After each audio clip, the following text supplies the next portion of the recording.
के तपाईँ हराउनु भएको त छैन? लुका 15को 11देखि 30 पदलाई हामी आज फेरि पनि हेर्नेछौँ र आज चाहिँ हामी कसरी छोराहरू हराएका थिए भन्ने कुराबाट हेर्दैछौँ। यहाँ यो दृष्टान्तमा येशूले भन्न खोज्नु भएको छ कि मानिस दुई तरिकाले हराउन सक्दछ। एउटा तरिका भनेको चाहिँ परमेश्वरबाट टाढा गएर हराउनु, जसरी हामीले यहाँ कान्छो छोरालाई हामी देख्दछौँ, उनी चाहिँ पिताको घरबाट टाढा गएर हराएको हामी यहाँ पाउँदछौँ।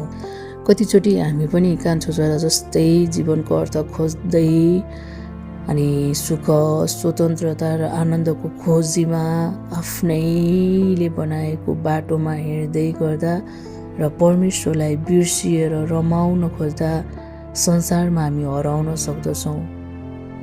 कतिचोटि हामी गलत सङ्गतले हराउँदछौँ, कतिचोटि हामीले लिएको गलत डिसिजनले हामी हराउँदछौँ र कतिचोटि पिताको महत्त्वलाई नबुझेर पितालाई इन्कार गरेर हामी हराउन सक्दछौँ। तर अर्को पनि एउटा तरिका छ जहाँ हामी हराउन सक्छौँ। घरभित्रै भएर पनि कतिचोटि हामी पिताबाट टाढा भएर हराइरहेका हुन सक्छौँ। हामी चर्चमा आउँछौँ तर परमेश्वरलाई बुझ्दैनौँ, सेवा गर्दछौँ तर पनि हामी हृदयले भन्दा पनि घमण्डले भरिएको कारणले हराउन सक्छौँ। प्रार्थना गर्छौँ तर प्रेम छैन, शब्दहरू ज्ञानहरू त छ परमेश्वरको बारेमा तर हृदय खाली छ। अनि कतिचोटि हामी नियमलाई मात्रै पालना गरेका छौँ तर पितासँग हामीले सम्बन्धहरू निर्माण गरेका छैनौँ। बाहिरबाट हेर्दा हामी हराएका नहोलाौँ तर भित्र हामी हराइरहेका हुन सक्छौँ। आज तपाईँले आफैलाई हेर्दै गर्दा तपाईँ कुन प्रकारले हराउनु भएको पाउनुहुन्छ? कतै तपाईँ पनि पिताको घरमै हुनुहुन्छ तर उहाँको हृदयमा पो हुनुहुन्न कि? यो प्रश्न आज तपाईँले आफूलाई सोध्नुहोस्, के म साँच्चै पिताको हृदयमा छु त? किनभने यो हराएको छोराको दृष्टान्तमा ठुलो छोरा जेठो छोराको समस्या भनेको यही नै थियो। ऊ पितासँगै थियो, पिताको घरमै थियो तर पनि ऊ पिताको हृदयमा उसले आफ्नो हृदयमा पितालाई राख्न सकेको थिएन। ऊ घरमा त बस्यो तर पिताको नजिकतामा आएन। सेवा त गर्यो तर हृदयमा पिताप्रति उसको प्रेम थिएन। अनि त्यसै कारणले उसले भन्दछ, मेरो लागि तपाईँले कहिले पनि भोज गर्नु भएन। उसले आफ्नो भाइसँग तुलना गरेको कुराहरू, रिस गरेको कुराहरू र तितोपना राखेको कुराहरू हामी पाउँदछौँ। हामीले मत्तीको पुस्तक 15को 8मा हेऱ्यौँ भने यसुले यो वचन यसरी भन्नुहुन्छ, यी मानिसहरू मुखले मलाई आदर गर्छन् तर तिनीहरूको हृदय मबाट टाढा छ। यसुले यशाया अगमवक्ताको वचन उद्धृत गरिरहनु भएको हो र यशाया 29को 13 र 14मा यसरी लेखेको हामी पाउँदछौँ, यी मानिसहरू मेरो नजिक मुख देखाउन आउँछन्, ओठले मलाई आदर गर्छन् तर तिनीहरूको हृदय मबाट टाढा छ। म प्रतिको तिनीहरूको आराधना केवल मानिसहरूले सिकाएका विधिहरू हुन्। के आज कतै हामीले पनि उहाँलाई एउटा मानिसले सिकाएको विधिको रूपमा मात्रै आज्ञा पालन पो गरिरहेका छौँ कि? पापले हामीलाई हराउन सक्छ, हामीले बाटो बिराउन सक्छौँ तर हृदय बिनाको धर्मले वा धार्मिक कुराले पनि मानिसहरू हराउन सक्छ। यहाँ दुवै छोराहरूलाई पिता चाहिएको थियो किनभने दुवै छोराहरू हराएका थिए। हृदय बिनाको धर्मले पनि मानिस हराउँछ।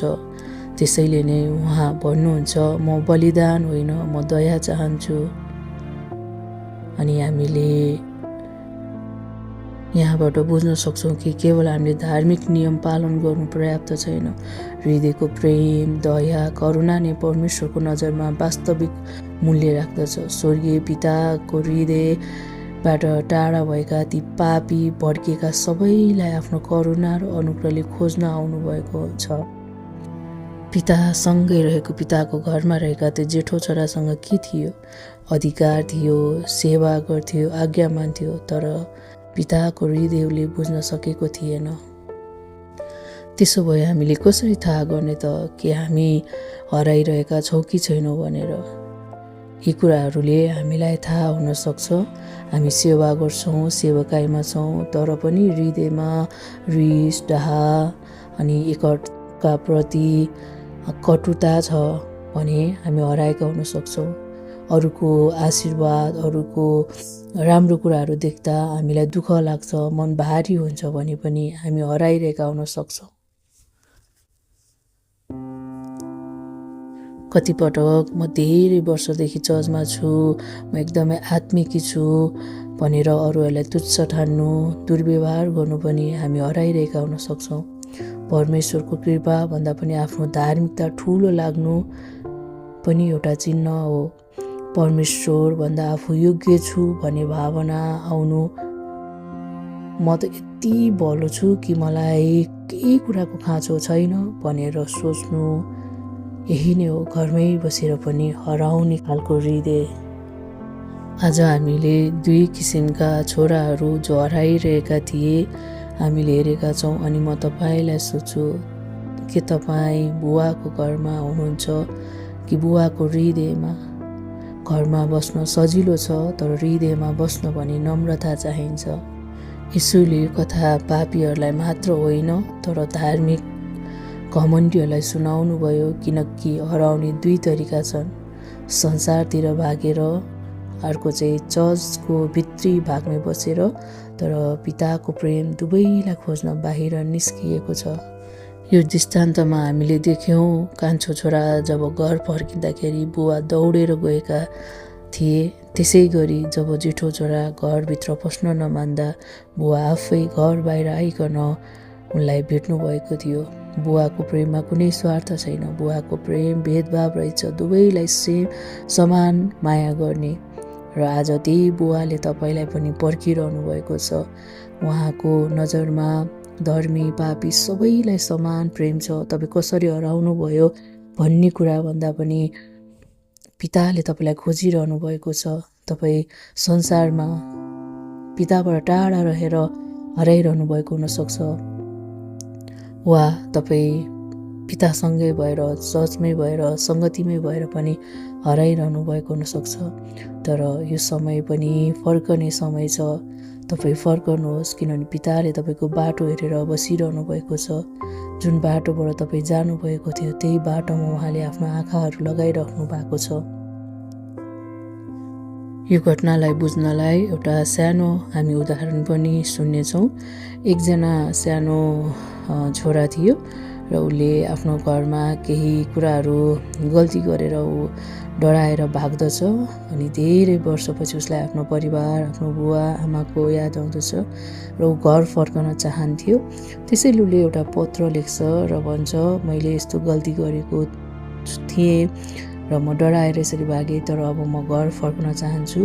यदि तपाईँले मलाई माफ गर्नुभएको छ भने हाम्रो घर अगाडि रहेको एउटा रुखमा एउटा रातो रुमाल राखिदिनुहोस् र म त्यो बाटो भएर जाँदाखेरि यदि त्यहाँ त्यो रुमाल रहेछ भने म बुझ्नेछु कि तपाईँले मलाई माफ गर्नुभएको छ र म आउनेछु।